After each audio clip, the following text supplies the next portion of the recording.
No dia 12 de setembro de 2022, uma imagem correu o Brasil e surpreendeu muita gente. À primeira vista, não se trata de nada demais. Na foto, uma mulher e um homem dão as mãos em sinal de apoio, algo típico nesses tempos de campanha política, como a que vem ocorrendo no país.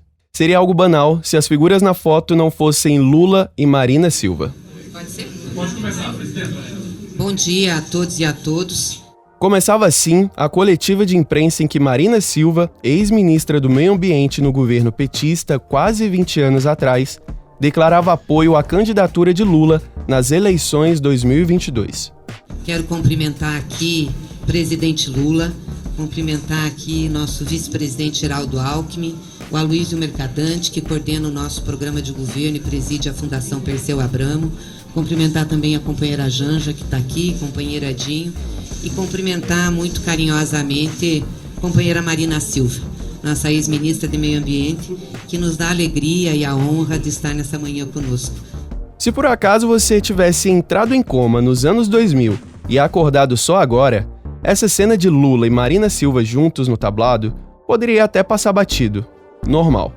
Mas aqui não estamos em Adeus Lenin. Um grupo de cientistas internacionais confirmou que a receita original da Coca-Cola foi desenvolvida nos laboratórios da Alemanha Oriental, em meados dos anos 50. Antes dos dois reaparecerem juntos, só quem viveu sabe. Ou, trocando em miúdos, já rolou muita água debaixo dessa ponte. Eu sempre disse que eu estava aberta ao diálogo, desde que fosse no terreno de uma recomposição política e programática através de propostas. E foi exatamente isso que aconteceu. Nós tivemos uma longa conversa e depois dessa longa conversa veio ontem essa recomposição. Essa fala é de uma entrevista de Marina Silva ao portal UOL, agora em setembro. Pouco tempo antes, Marina conversou conosco aqui, para o podcast, com o jornalista Guilherme Pimenta. Ela não antecipou o apoio à campanha de Lula no bate-papo, mas discutiu outro tópico importante. Aliás, o nosso tema principal: as eleições. Em especial, aquelas de 2014. É mais uma oportunidade de avaliar os planos e as ideias dos candidatos. Dilma Rousseff, candidata do PT. Marina Silva, do PSB. E como vocês bem sabem, essas eleições não fogem à regra. Elas foram mais um exemplo de como as coisas poderiam ser diferentes, se algo não tivesse mudado o jogo. Depois, em seguida, veio uma série de questões que foram, minando esse crescimento em termos das pesquisas, que aí foi criando uma série de dificuldades. Essa é Marina Silva em entrevista ao Guilherme Pimenta, especialmente para o podcast. Neste episódio, vamos relembrar essas histórias. Partiremos da trajetória política de Marina Silva, notória aliada do PT durante grande parte da vida, passando pela separação do partido, a eventual reaproximação, as tentativas de chegar à presidência da República, além de uma propaganda que acabou dando muito o que falar. Meu nome é André Esteves e esse é o podcast Eu Sei o que Vocês Fizeram nas Eleições Passadas. Episódio 4, o prato vazio de Marina Silva. Tradição é tradição, né? Rebobina a fita para todo mundo recapitular por onde passamos de 89 a 2014. Eu achei que a briga do Collor com o Lula, os debates estavam desigual porque o Lula era o povo, o Collor era a autoridade. Um momento que marcou a história. O presidente afastado, Fernando Collor de Mello, renuncia à presidência da República. Fernando Henrique Cardoso fez questão de desvincular as declarações do ex-ministro Recupero com a candidatura dele. Luiz Inácio Lula da Silva, do PT, teve 63% dos votos válidos. E a maioria absoluta escolheu Lula lá outra vez. Eu acho que eu estou preparada, acho que o Brasil está preparado. E estou muito tranquila porque eu acho que eu posso dar uma contribuição. Com essa certeza a gente tem, Serra do Bem, Serra do Bem. Veja as duas imagens lado a lado. À esquerda, o que parece ser uma bolinha de papel mostrada pelo SBT. À direita, o objeto lançado contra José Serra, mostrado nas imagens da Folha de São Paulo. Ontem à noite, Dilma Rousseff comemorou a vitória com o presidente Lula no Palácio da Alvorada.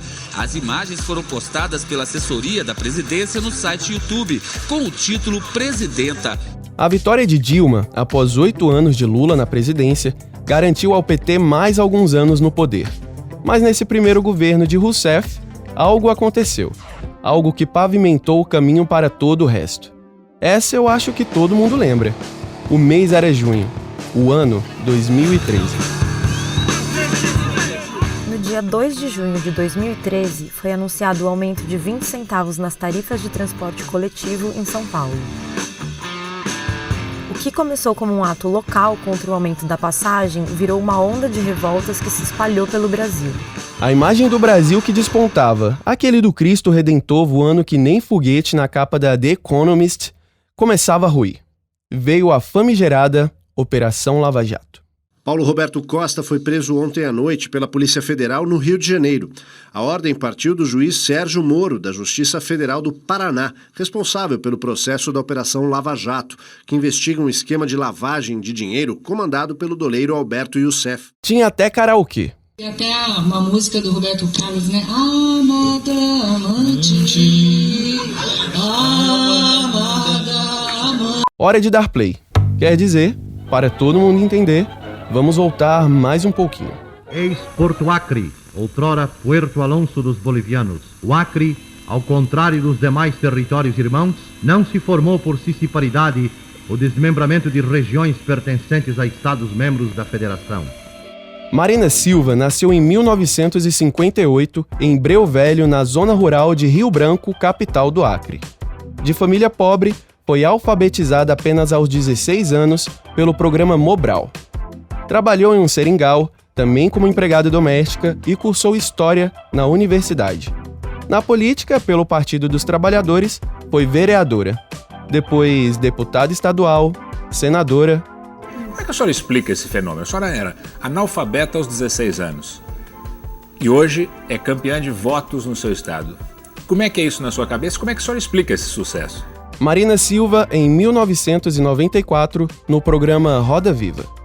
Veja bem, eu acho que essa questão dos votos não é bem que seja um fenômeno. Na verdade, eu já estou há 16 anos nessa luta, né? Realmente eu sou uma pessoa que venho de uma família humilde, com uma trajetória de muitas dificuldades. Eu fui alfabetizada a partir dos 16 anos, mas desde que quando eu saí do convento onde eu morava, eu me liguei às comunidades eclesiais de base e comecei um trabalho no movimento social, na estação experimental. Na época nós lutávamos por água, por luz.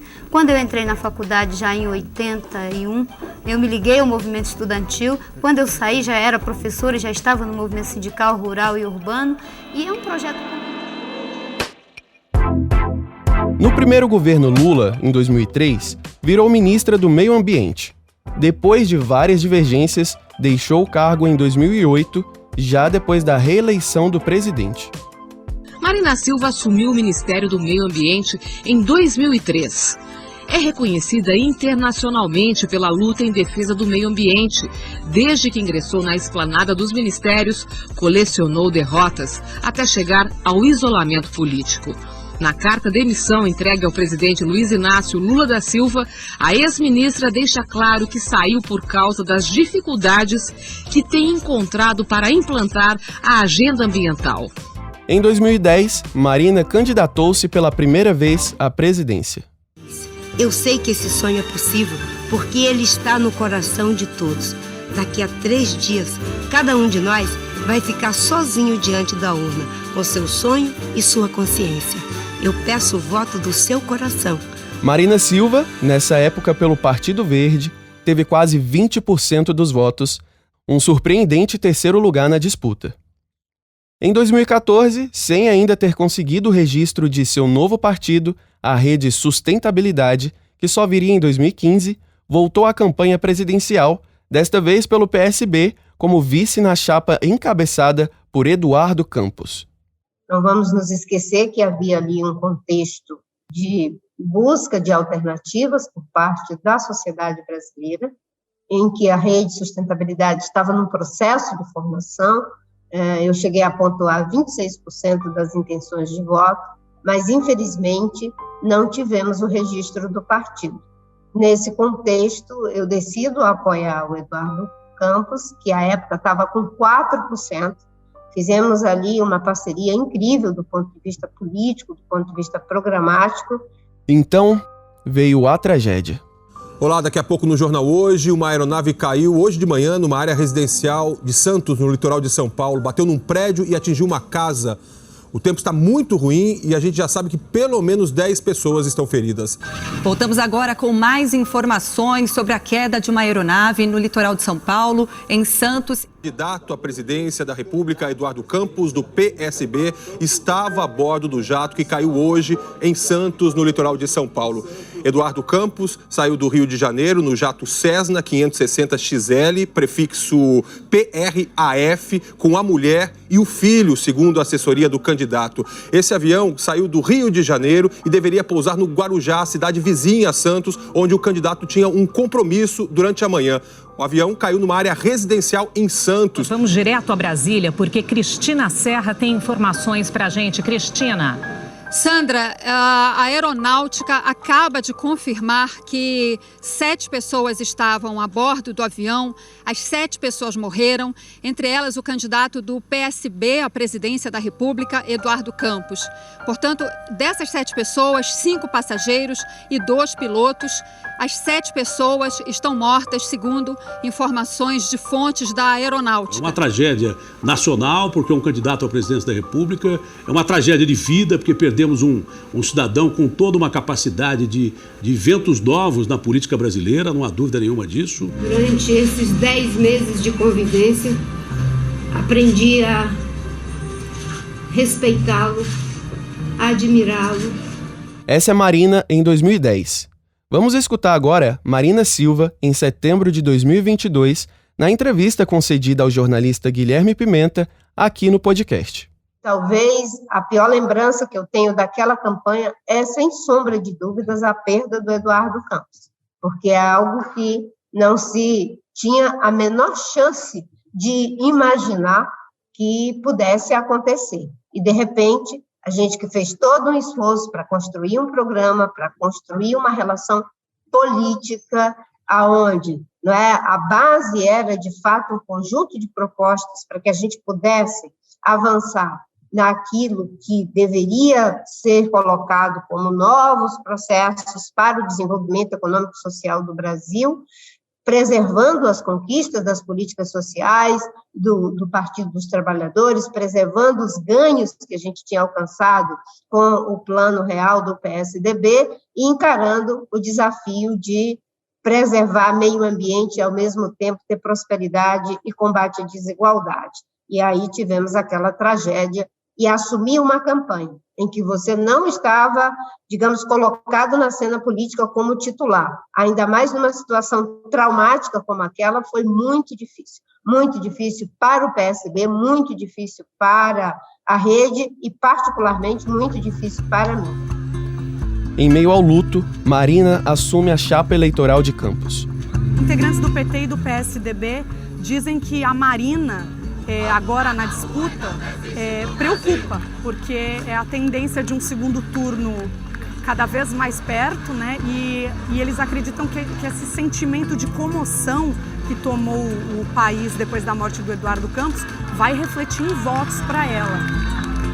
Acho que tivemos ali algo que, primeiro, foi realinhar a campanha, onde o PSB e a rede e os partidos que compunham a frente tiveram que fazer ali um profundo diálogo, primeiro para que a gente tivesse a clareza de que o programa que já tinha sido deixado pelo Eduardo Campos era um programa que a gente ia dar continuidade, eu e o Beto, e, em segundo lugar, todo o processo de mudar, inclusive a estratégia, não é, da campanha mesmo, porque ia transitar agora para a Marina. Quando eu assumi no lugar do Eduardo Campos, em função da perda dele, da comoção que se criou, houve uma subida muito rápida nas pesquisas, chegando a mais de 36% das intenções de voto.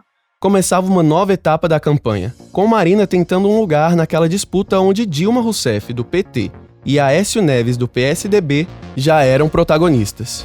Agora, para mim, o mais importante de tudo isso é a gente fazer uma análise do que estava em jogo, que vinha sendo colocado em jogo no terreno da polarização que foi estabelecida entre o Partido dos Trabalhadores e o PSDB, que ao longo dos anos, né, se acostumaram a escolher um ao outro, né, como o adversário preferido para ir para o segundo turno.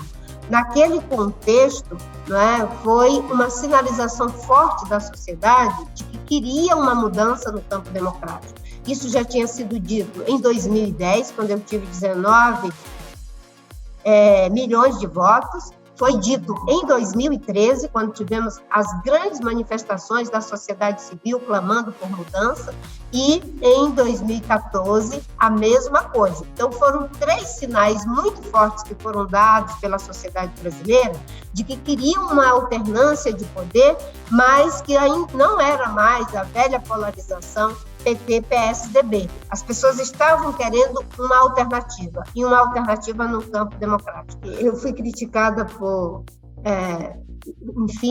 dizendo que eu iria fazer um forte ajuste econômico, um prejuízo das políticas sociais. Por isso que eu advogo hoje, né, de sempre, que os candidatos, eles precisam ser muito transparentes em relação àquilo que eles estão defendendo, o que eles estão propondo. Porque quando você não apresenta um programa, você fica muito focado em criticar o programa de quem apresenta. E isso também é um aprendizado, tanto para os partidos políticos, para os cidadãos, quanto para os formadores de opinião. Então, nesse momento, eu acho que a gente tem que pensar numa curva de aprendizagem em relação a tudo aquilo que já aconteceu no passado, para que isso não se repita. Na campanha do PT em 2014, foi dito que Marina promoveria a autonomia do Banco Central, medida que podia acarretar em prejuízos ao povo brasileiro. A peça publicitária gera polêmica até hoje. Marina tem dito que, se eleita, vai fazer a autonomia do Banco Central. Parece algo distante da vida da gente, né? Parece, mas não é. Isso significaria entregar aos banqueiros um grande poder de decisão sobre a sua vida e de sua família. Os juros que você paga, seu emprego, preços e até salários. Ou seja, os bancos assumem um poder que é do presidente e do Congresso, eleitos pelo povo. Você quer dar a eles esse poder? Coligação com a força do povo. O comercial mostra um grupo de homens engravatados tomando decisões importantes. Corta para o jantar de uma típica família brasileira, onde todos se servem de comida. Só que ao fim da propaganda, um dos membros dessa família recebe um prato vazio. A mesa não tem mais comida para ninguém. Com a palavra novamente, Marina Silva.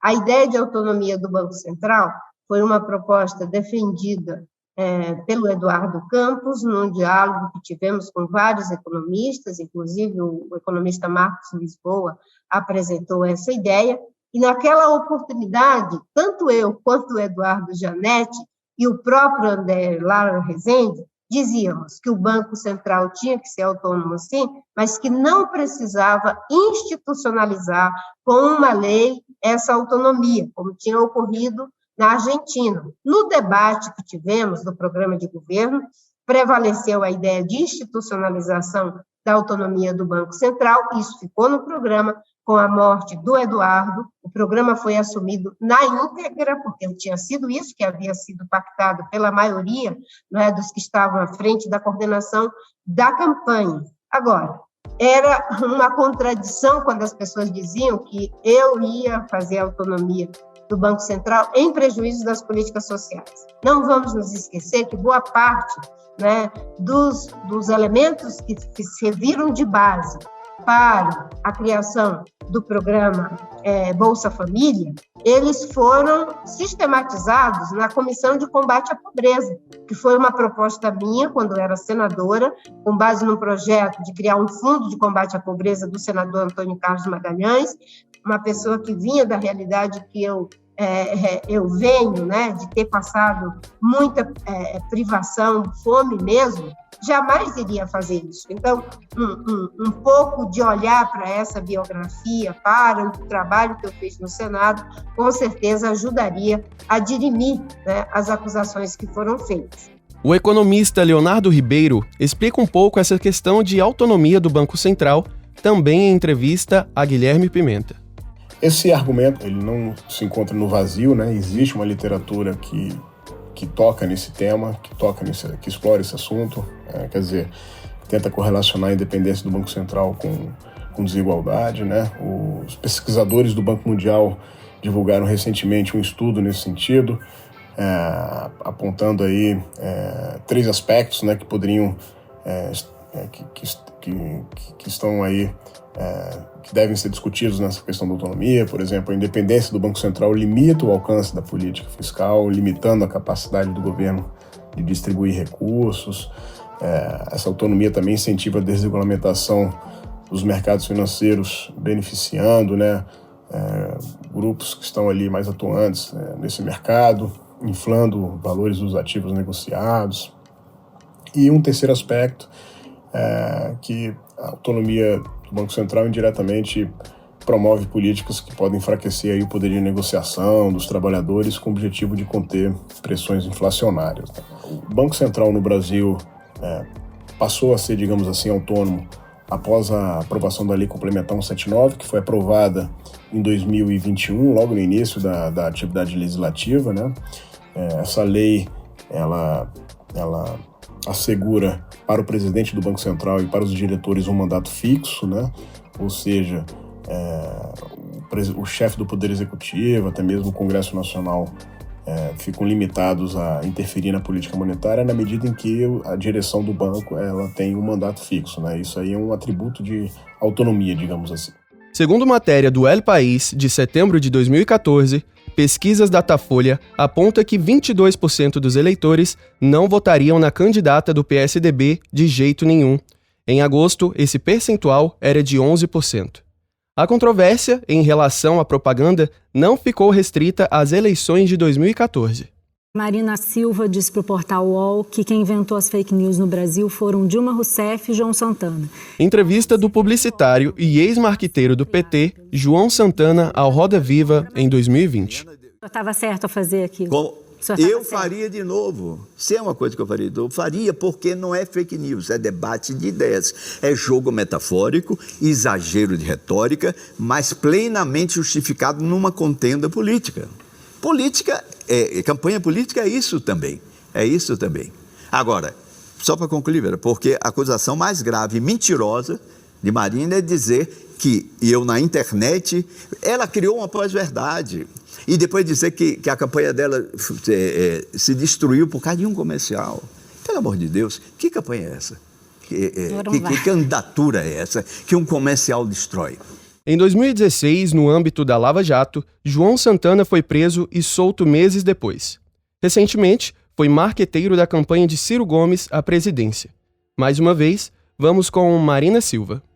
De fato, foi uma campanha em que a desinformação acabou orientando o voto das pessoas. Nesse momento, nós não podemos mais continuar com essa lógica de aceitar que se ganhe uma eleição para a presidência da República sem dizer claramente o que vai fazer na política econômica, na política ambiental, nas políticas sociais, nas políticas de fortalecimento da democracia e, principalmente, de qual será o acordo político, o pacto político que vai dar sustentação a esse governo no Congresso que hoje está sequestrado pelo Centrão, no sentido de que a gente possa cumprir com o grande papel dessas eleições. Naquele momento, era eu, o Aécio, a presidente Dilma, mas todos estávamos no terreno da democracia, com sérias divergências. Acho que os fins não justificam os meios, não vale tudo para ganhar uma eleição, e esse aprendizado é o que deve ficar.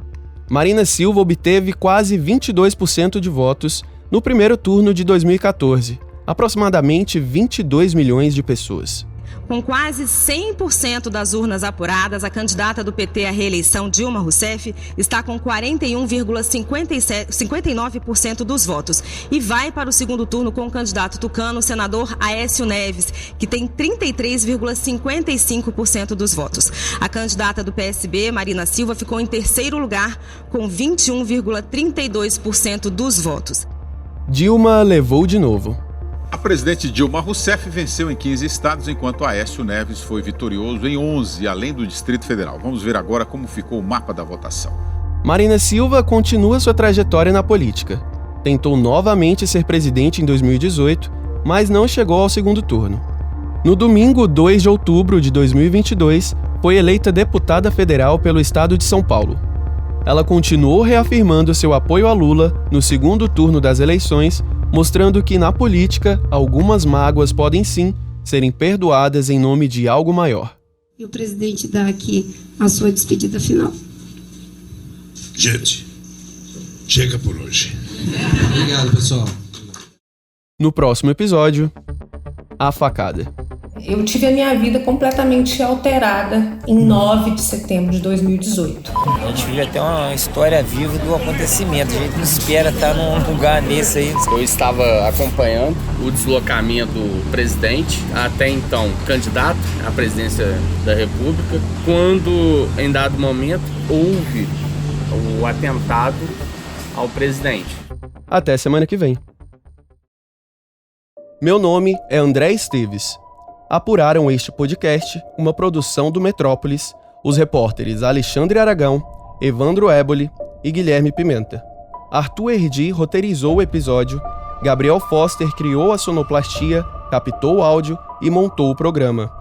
Ianca Romão desenvolveu a linha visual. Lilian Tarran, Priscila Borges, Otto Vale, Olivia Meirelles, Gui Prímula e Pedro BD editaram o material. Este episódio utiliza áudios colhidos de diversos canais do YouTube e da plataforma Globoplay.